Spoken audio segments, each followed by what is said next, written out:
L'internationalisation, les coopérations, la recherche de l'excellence. 95 milliards d'euros. Espoir pour l'avenir.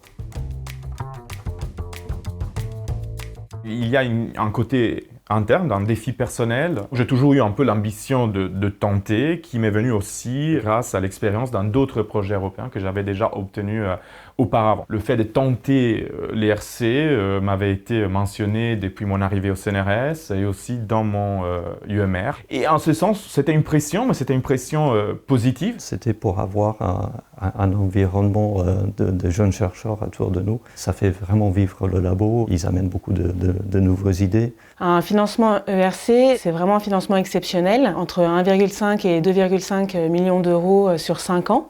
Donc ça permet vraiment aux chercheurs de porter, de développer un projet de recherche extrêmement ambitieux.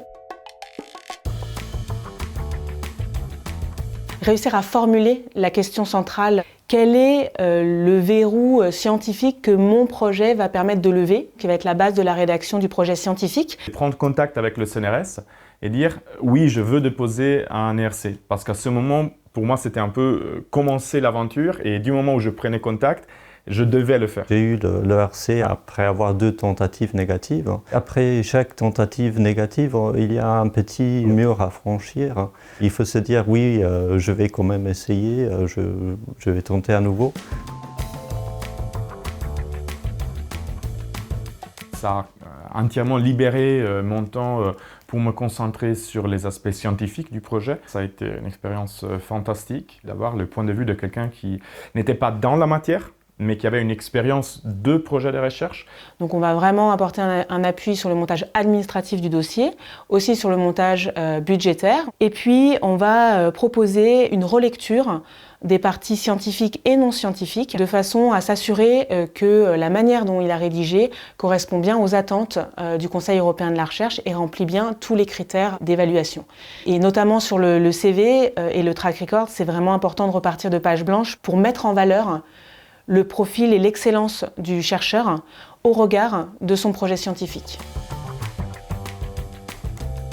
Alors, il ne faut pas commencer une ERC pendant une pandémie, c'est peut-être le plus important. Tout le monde le dit, de se faire relire le texte par autant de personnes qu'on peut. Et dans la rédaction, je pense qu'il faut se donner beaucoup de temps. C'est de tenter. Le conseil, c'est d'aller au-delà de cette petite voix que nous avons toujours en tant que chercheurs et qui est très critique par rapport à notre travail. Et qu'il ne faut surtout pas s'auto-censurer. L'excellence est d'abord entendue par excellence du projet scientifique. Je pense qu'il faut simplement retenter, mais de cela, je suis convaincu. Ça m'a pris assez longtemps en fait pour écrire la demande et je me réveillais au milieu de la nuit avec des petites idées de comment changer la façon de présenter la science. La préparation du projet était un moment magnifique dans ma carrière. C'était l'occasion de penser en large, de façon ambitieuse et se dire finalement qu'est-ce que je pourrais faire avec une équipe qui travaille avec moi pour comprendre mieux le monde. Si vous avez une idée, lancez-vous, on est là pour vous accompagner.